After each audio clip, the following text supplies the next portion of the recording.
ಹೊಡೆಸ್ಕೊಂಡವ್ರು ಹೇಳ್ತಾವ್ರೆ ಚೆನ್ನಾಗಿ ಬಂದು ಹೊಡೆದೋಗೋರೆ ಅಂತೇಳಿ, ಹೊಡೆದಿರೋರು ಹೇಳ್ತಾ ಇದಾರೆ ನಾ ಹೊಡೆದೇ ಇಲ್ಲ ಅಂತೇಳಿ. ಭಾರತದ ಮೇಲೆನೆ ಯುದ್ಧ ಸಾರಿರ್ತಕ್ಕಂತಹ ಒಂದು ಉಗ್ರ ಸಂಘಟನೆ ಉಲ್ಫಾ ಐ ಅಂತಕ್ಕಂತಹ ಭಯೋತ್ಪಾದಕರ ಏನು ಕ್ಯಾಂಪ್ಗಳಿತ್ತು, ಆ ಕ್ಯಾಂಪ್ಗಳನ್ನ ಸರ್ವನಾಶ ಮಾಡ್ಬಿಟ್ವು ಆ ಡ್ರೋನ್ಗಳು. ಶತ್ರುಗಳಂತೂ ಕಣ್ಣಲ್ಲಿ ನೀರು ಹಾಕೊಂಡ್ ಪರದಾಡ್ತಾರೆ, ಏನ್ರಿ ಇದು ಭಾರತದ ಕತೆ, ಬಂದು ಹುಡುಕಿ ಹೊಡೆದ್ಕೊಳ್ತಾ ಇದಾರೆ ಅಂತ ಹೇಳಿ.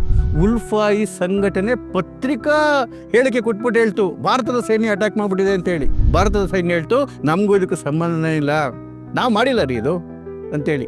ಈಗ ಅವ್ನು ಬರ್ತಕ್ಕಂಥ ಪ್ರಶ್ನೆ, ಅಕಸ್ಮಾತ್ ಭಾರತದ ಸೇನೆ ನಿಜವಾಗ್ಲೂ ಹೊಡೆದಿದ್ರೆ ಹೇಳ್ಕೊಳ್ಳಕ್ಕೆ ಏನಪ್ಪ ಅಂತಂದ್ರೆ, ಒಂದು ಇಂಟರೆಸ್ಟಿಂಗ್ ಎಪಿಸೋಡ್ಗೆ ನಿಮ್ಮೆಲ್ಲರಿಗೂ ಸ್ವಾಗತ ಬಂಧುಗಳೇ. ಭಾರತದ ಶಕ್ತಿ ಯಾವ ರೀತಿ ವೃದ್ಧಿ ಆಗಿದೆ ಅಂತ ಹೇಳಿದ್ರೆ, ಬಿಡಿ ಎಕನಾಮಿಕ್ಸ್ ಅಲ್ಲಿ ಅಥವಾ ಬೇರೆ ಬೇರೆ ಶಕ್ತಿಗಳೆಲ್ಲ ಮಾತಾಡ್ತಿಲ್ಲ ನಾನು. ಸೈನ್ಯದ ಶಕ್ತಿ ಅಥವಾ ಶತ್ರುಗಳನ್ನ ಹೊಸಕಿ ಆಗ್ತಕ್ಕಂಥ ಶಕ್ತಿ ಯಾವ ಮಟ್ಟದಲ್ಲಿ ಜಾಸ್ತಿ ಆಗಿದೆ ಅಂತ ಹೇಳಿದ್ರೆ, ಭಾರತದ ಶತ್ರು ಜಗತ್ತಲ್ಲಿ ಎಲ್ಲಾದ್ರೂ ಸಾಯ್ಲಿ, ಪಾಕಿಸ್ತಾನದಲ್ಲಿ ಸಾಯ್ಲಿ, ಅಮೆರಿಕದಲ್ಲಿ ಸಾಯ್ಲಿ, ಕೆನಡಾದಲ್ಲಿ ಸಾಯ್ಲಿ, ಬರ್ಮಾದಲ್ಲಿ ಸಾಯ್ಲಿ, ಮ್ಯಾನ್ಮಾರಲ್ಲಿ ಸಾಯ್ಲಿ, ಎಲ್ಲಾದ್ರೂ ಸಾಯ್ಲಿ, ಆ ಶತ್ರುಗಳು ಒಳಗೆ ಹೇಳೋದು ಭಾರತ ಬಂದು ಹೊಡಿತಾ ಇದಾರೆ ಅಂತೇಳಿ. ನೀವು ಕೇಳಿದ್ರಿ ಪಾಕಿಸ್ತಾನದಲ್ಲಿ ಅನ್ನೋನ್ ಗನ್ಮ್ಯಾನ್ಗಳ ಅಟ್ಟಹಾಸ ನೋಡಿರ್ಬೇಕು ನೀವು. ಭಾರತದ ಶತ್ರುಗಳನ್ನ ಹೊಸಕಾಗ್ತಾ ಇದಾರೆ.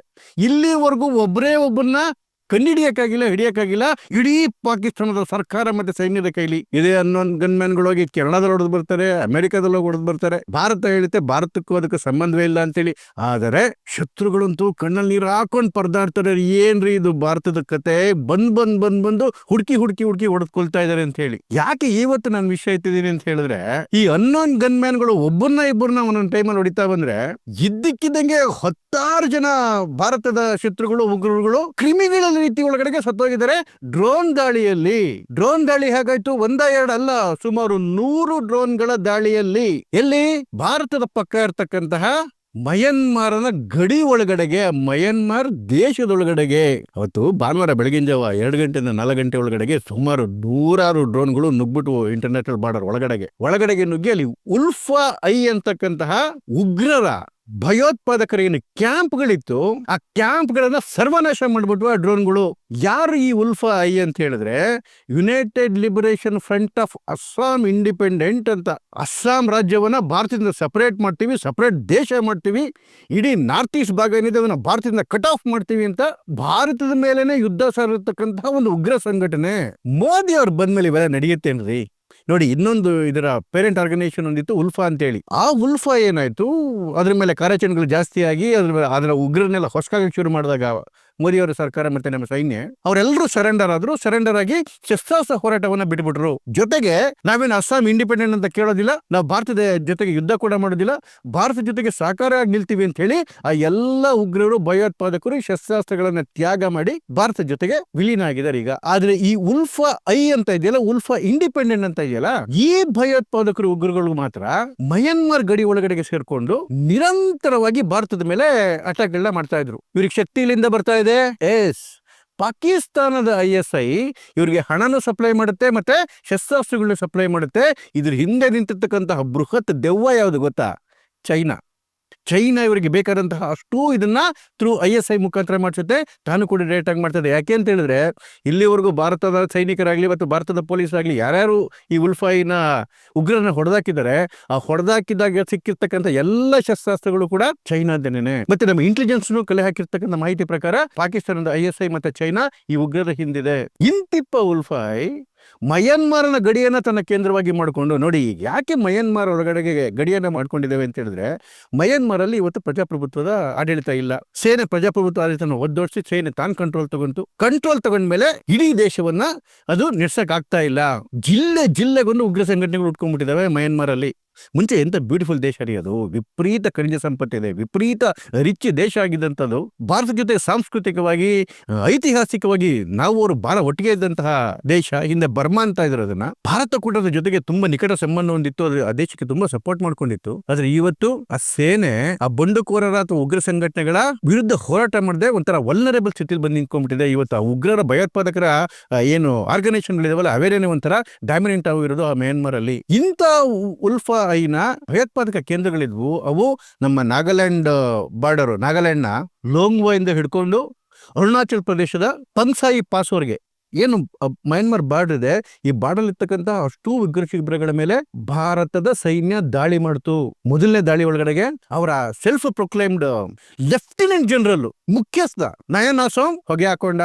ಅವನು ಸತ್ತೋದಾಗ ಅವನ ಅಂತಿಮ ಸಂಸ್ಕಾರ ಮಾಡೋದಕ್ಕೆ ಎಲ್ಲ ಒಂದಷ್ಟು ಬೇರೆ ಜನ ಉಗ್ರಗಳೆಲ್ಲ ನಿಂತಿದ್ರು, ಒಂದಷ್ಟು ಜನ ನಿಂತಿದ್ರು. ಅಲ್ಲಿಗೆ ಮತ್ತೆ ಡ್ರೋನ್ ಅಟ್ಯಾಕ್ ಆಯ್ತು. ಆ ಡ್ರೋನ್ ಅಟ್ಯಾಕ್ ಆದಾಗ ಆ ಸಂಘಟನೆಯ ಬ್ರಿಗೇಡಿಯರ್ ಗಣೇಶ ಸೋಮ್ ಮತ್ತೆ ಕರ್ನಲ್ ಪ್ರದೀಪ ಸೋಮ್ ಇವರು ದೇವರ ಪಾದವನ್ನು ಸೇರಿದ್ರು. ಸುಮಾರು 19 ಜನ ಉಗ್ರರು ಹತಾದ್ರು, ಜೊತೆಗೆ ಅಷ್ಟೇ 19 ಜನ ಗಾಯಾಳುಗಳಾದ್ರು.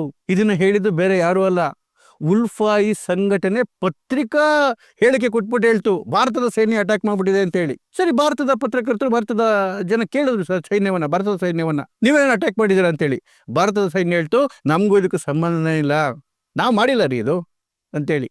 ಹೊಡೆಸ್ಕೊಂಡವ್ರು ಹೇಳ್ತಾವ್ರೆ ಚೆನ್ನಾಗಿ ಬಂದು ಹೊಡೆದೋಗೋರೆ ಅಂತೇಳಿ, ಹೊಡೆದಿರೋರು ಹೇಳ್ತಾ ಇದ್ದಾರೆ ನಾವು ಹೊಡೆದೇ ಇಲ್ಲ ಅಂತೇಳಿ. ಹೊಡೆದಿದ್ರೆ ಇಲ್ವೋ ಗೊತ್ತಿಲ್ಲ, ಯಾಕೆಂದ್ರೆ ನಾವು ನಮ್ಮ ಸೈನ್ಯ ನಮ್ಮ ಹತ್ರ ನಂಬಬೇಕು. ಈಗ ಅವ್ನು ಬರ್ತಕ್ಕಂಥ ಪ್ರಶ್ನೆ, ಅಕಸ್ಮಾತ್ ಭಾರತದ ಸೈನ್ಯ ನಿಜವಾಗ್ಲೂ ಹೊಡೆದಿದ್ರೆ ಹೇಳ್ಕೊಳ್ಳೋಕೆ ಏನಪ್ಪ ತೊಂದರೆ? ಯಾಕೆಂತ ಹೇಳಿದ್ರೆ ನಾವು ಪಾಕಿಸ್ತಾನದಲ್ಲಿ ಒಳಗಡೆಗೆ ನುಗ್ಗಿ ಹೆಡೆಮುರಿ ಕಡ್ದಾಗ ಎದೆ ಒಬ್ಕೊಂಡು ಪ್ರೆಸ್ ಮೀಟ್ ಮಾಡ್ಬಿಟ್ಟು ಹೇಳಿದ್ವಿ, ನಾವು 9 ಉಗ್ರ ನೆಲೆಗಳನ್ನ ಸರ್ವನಾಶ ಮಾಡಿದೀವಿ, 11 ವಾಯುನೆಲೆಗಳನ್ನ ನಾಶ ಮಾಡಿದೀವಿ ಅಂತೇಳಿ ಎದೆ ತಟ್ಕೊಂಡು ಹೇಳಿದ್ವಿ, ನಾವು ಜಗತ್ತಿನ ಮುಂದೆನೇ ಹೇಳಿದ್ವಿ. ಇವತ್ತು ನಮ್ಮ ದೇಶಕ್ಕೆ ಉಪಟಳ ಕೊಡ್ತಿರ್ತಕ್ಕಂಥ ಉಗ್ರನ ನಾವು ಹೊಡೆದು ಬಿಸಾಕಿದೀವಿ ಅಂತ ಹೊಡೆಸ್ಕೊಂಡ್ರೆ ಹೇಳ್ತಾವ್ರೆ, ಉಗ್ರ ಸಂಘಟನೆಗಳು ಹೇಳ್ತಾ ಇದಾವೆ. ನಾವ್ಯಾಕೆ ಒಪ್ಕೊಂತಿಲ್ಲ ಅಂತ ಹೇಳಿದ್ರೆ ಗೊತ್ತಿಲ್ಲ, ಯಾಕೆ ಸೇನೆ ಹೇಳ್ತಾರೆ ಅದು ಸೇನೆ ಮಾಡಿಲ್ವೋ ಇಲ್ವೋ ಗೊತ್ತಿಲ್ಲ. ಆದರೆ 1-2 ಕಾರಣಗಳು ಇರಬೇಕು. ಮೊದಲನೇದು ನೋಡಿ, ಈ ನಾರ್ತ್ ಈಸ್ಟ್ ಇದೆಯಲ್ಲ, ಈ ನಾರ್ತ್ ಈಸ್ಟು ತುಂಬ ವಲ್ನರಬಲ್ ಸಿಚುಯೇಷನ್ ಇದೆ. ಯಾಕೆಂದ್ರೆ ಅಲ್ಲಿ ಸಣ್ಣ ಪುಟ್ಟ ಏನೋ ಈ ಉಗ್ರ ಸಂಘಟನೆಗಳಿದಾವೆ, ಬುಡಕಟ್ಟು ಗುಂಪುಗಳಿದಾವೆ. ಈ ರೀತಿಯ ಸೇನಾ ಕಾರ್ಯಾಚರಣೆಗಳಿಗೆ ಆ ಬುಡಕಟ್ಟುಗಳಲ್ಲಿ ವಿರೋಧ ಇದೆ. ಆ ರೀತಿ ವಿರೋಧ ಭಾವನೆಯನ್ನ ಚೈನಾದವರು ಮತ್ತು ISI ಈ ಥರ ತುಂಬಿಟ್ಟಿದ್ದಾರೆ ಅಲ್ಲಿ. ಈಗ ನೋಡಿದ್ವಿ ನಾವು ಮಣಿಪುರ ಹೇಗೆ ಹತ್ತೊರಿತು ಅಂತೇಳಿ. ಆ ಮಣಿಪುರ ಹತ್ತೊರಿಯಕ್ಕೂ ಕೂಡ ಈ ಮಯನ್ಮಾರ್ ಇರ್ತಕ್ಕಂಥ ಉಗ್ರ ಗುಂಪುಗಳೇ ಕಾರಣ. ಇವತ್ತು ಪರಿಸ್ಥಿತಿ ಹತೋಟಿಗೆ ಬಂದಿದೆ, ಪರಿಸ್ಥಿತಿ ಒಂಥರ ಕಂಟ್ರೋಲಲ್ಲಿದೆ.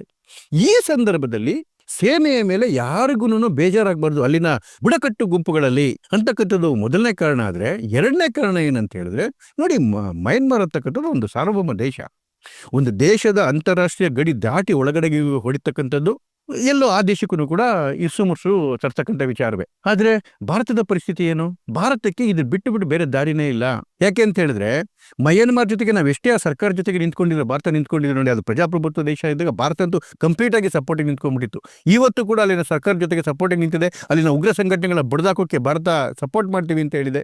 ಜೊತೆಗೆ ಭಾರತದ ಏನು ನಾರ್ತ್ ಈಸ್ಟ್ ಗಡಿಯಿಂದ ಥೈಲ್ಯಾಂಡ್ಗೆ ಒಂದು ಹೈವೇ, ಅದು ಮಯನ್ಮಾರ್ ಬಿಟ್ಟರೆ ಆ ಕಡೆಗೆ ಥೈಲ್ಯಾಂಡ್ ಇರ್ತಕ್ಕಂಥದ್ದು. ಈ ಭಾಗಕ್ಕೆ ಭಾರತ ಬರುತ್ತೆ, ಆ ಭಾಗಕ್ಕೆ ಥೈಲ್ಯಾಂಡ್ ಬರುತ್ತೆ. ಮಧ್ಯದಲ್ಲಿ ಹೈವೇ ಪ್ರಾಜೆಕ್ಟ್ನ ಕೂಡ ಹೇಳಿತ್ತು. ಆದರೆ ಅದನ್ನು ನಡೆಸೋದಕ್ಕೆ ಇವತ್ತು ಆ ಸರ್ಕಾರದ ಕೈಲಿ ಆಗ್ತಾ ಇಲ್ಲ.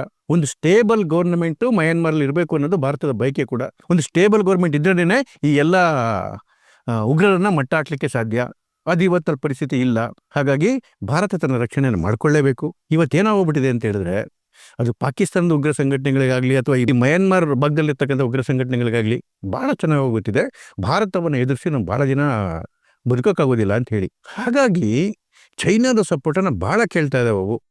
ಜೊತೆಗೆ ಇವತ್ತು ಬಾಂಗ್ಲಾದೇಶದ ಪರಿಸ್ಥಿತಿ ಕೂಡ ಭಾರತಕ್ಕೆ ಪರವಾಗಿಲ್ಲ. ಈ 3 ದೇಶಗಳ ಬೆಂಬಲಗಳನ್ನು ಉಪಯೋಗಿಸ್ಕೊಂಡು ಈ ಏನು ಮಟ್ಟ ಹಾಕಲ್ಪಟ್ಟಂತಹ ಉಗ್ರ ಸಂಘಟನೆಗಳು ಮತ್ತೆ ಚಿಗುರಬಾರದು, ಚಿಗುರತಕ್ಕಂಥವ್ರನ್ನ ಭಾರತದಲ್ಲಿ ಏನನ್ನು ಬಂದ್ಬಿಟ್ಟು ಬಾಲ ಬೀಚಬಾರ್ದು. ಇದನ್ನ ಮಾಡಬೇಕು ಅಂತ ಹೇಳಿದ್ರೆ ಅವ್ರನ್ನ ಒಳಗಡೆಗೆ ನುಗ್ಗಿಯೇ ಹೊಡಿಬೇಕು. ಯಾಕೆ ಅಂತ ಹೇಳಿದ್ರೆ ಯಾರ್ಯಾರು ನಮ್ಮ ಅಸ್ಸಾಂ ಪ್ರದೇಶದಲ್ಲಿದ್ರು ಉಗ್ರರು ಅಥವಾ ನಾರ್ತ್ ಈಸ್ಟ್ ಪ್ರದೇಶದಲ್ಲಿದ್ರು ಅವ್ರನ್ನೆಲ್ಲ ಹುಡುಕಿ ವಶಕ್ಕೆ ಆಗಿದೆ ನಮ್ಮ ಸೈನ್ಯ ಮತ್ತೆ ನಮ್ಮ ಪೊಲೀಸು. ಈಗೆಲ್ಲ ಓಡೋಗ್ಬಿಟ್ಟಿದ್ದಾರೆ ಗಡಿ ಬಿಟ್ಟು ಆಚೆ ಕಡೆಗೆ. ಈಗ ಅಲ್ಲಿಂದ ಕೂತ್ಕೊಂಡು ಸ್ವಲ್ಪ ಅವತಾರ ಆಡ್ತಾ ಇದ್ದಾರೆ. ಇವರಿಗೆ ಸರಿಯಾದ ಶಾಸ್ತಿನ ಕಳಿಸ್ಲೇಬೇಕು. ಭಾರತ ಕಳಿಸುತ್ತೆ ಇವಾಗಲೇ ಅಲ್ಲ, 2016 ಅನ್ಸುತ್ತೆ ಪಾಕಿಸ್ತಾನದ ಮೇಲೆ ಏನು ಉರಿ ದಾಳಿ ಆದಮೇಲೆ ಏನೋ ಒಂದು ಅಟ್ಯಾಕ್ ಆಯ್ತು ನಮ್ಮ ಸೈನ್ಯದಿಂದ. ಅದಾದಮೇಲೆ ಏರ್ ಸ್ಟ್ರೈಕ್ ಆಯಿತು ಬಾಲಾಕೋಟ್ನಲ್ಲಿ. ಇವೆರಡಕ್ಕೂ ಮುಂಚೆನೇ ಇದೇ ಮಯನ್ಮಾರ್ನ ಗಡಿ ಒಳಗಡೆಗೆ ನುಗ್ಗಿ ಆವತ್ತು ಕೂಡ ಈ ಉಗ್ರರ ಕ್ಯಾಂಪ್ಗಳನ್ನ ಸರ್ವನಾಶ ಮಾಡಿ ಬಂದಿತ್ತು ಅಂತಕ್ಕಂಥ ಒಂದು ವರದಿ ಇದೆ. ಅದೇ ಫಸ್ಟ್ ಸರ್ಜಿಕಲ್ ಸ್ಟ್ರೈಕ್ ಅನ್ಸುತ್ತೆ, ದೊಡ್ಡ ಸರ್ಜಿಕಲ್ ಸ್ಟ್ರೈಕ್. ಅವತ್ತು ಕೂಡ ನಮ್ಮ ಸೈನ್ಯ ಒಪ್ಕೊಂಡಿರಲಿಲ್ಲ. ಅವತ್ತು ಅಲ್ಲಿನ ಉಗ್ರ ಸಂಘಟನೆಗಳಿಗೆ ಭಾಳ ಹೊಡೆತ ಬಿದ್ದುಬಿಟ್ಟಿತ್ತು. ಇವತ್ತು ಆಲ್ಮೋಸ್ಟ್ ನಾರ್ತ್ ಈಸ್ಟ್ ಪ್ರಾಂತ್ಯ ಏನು ಉಗ್ರರ ಅಡುಗುದಾಣಗಳಾಗ್ಬಿಟ್ಟಿತ್ತು, ಇವತ್ತು ಆಲ್ಮೋಸ್ಟ್ ಶಾಂತಿ ಬಂದ್ಬಿಟ್ಟಿದೆ. ಉಲ್ಫಾ ಅಂತವರು ಮತ್ತು ಗೂರ್ಖಾ ಸಂಘಟನೆಗಳು ಇವೆಲ್ಲವೂ ಸರೆಂಡರ್ ಆಗಿ ಭಾರತದ ಜೊತೆ ನಿಂತ್ಕೊಂಡಿದ್ದಾವೆ. 1-2 ಸಣ್ಣ ಪುಟ್ಟ ಉಗ್ರ ಸಂಘಟನೆಗಳೇ ಚೈನಾದ ಪಾಕಿಸ್ತಾನದ ಬೆಂಬಲದಿಂದ ಹಾರಾಡ್ತಾ ಇದ್ದಾವೆ. ಇವನ್ನು ಕೂಡ ಕಂಪ್ಲೀಟ್ ಆಗಿ ವಶಕ್ಕಾಗಬೇಕು. ಅದು ನಮ್ಮ ದೇಶದ ಒಳಗಡೆ ಇರಲಿ ಅಥವಾ ಹೊರಗಡೆ ಇರಲಿ, ಆ ಕೆಲಸವನ್ನು ಅದ್ಭುತವಾಗಿ ಮಾಡ್ತಾ ಇದ್ದಾರೆ. ಯಾರು ಮಾಡ್ತಾ ಇದ್ದಾರೋ ಗೊತ್ತಿಲ್ಲ, ಅದು ಯಾರಾದರೂ ಮಾಡಲಿ ಅವ್ರಿಗೊಂದು ದೊಡ್ಡ ಸಲ್ಯೂಟ್. ನಮಸ್ಕಾರ.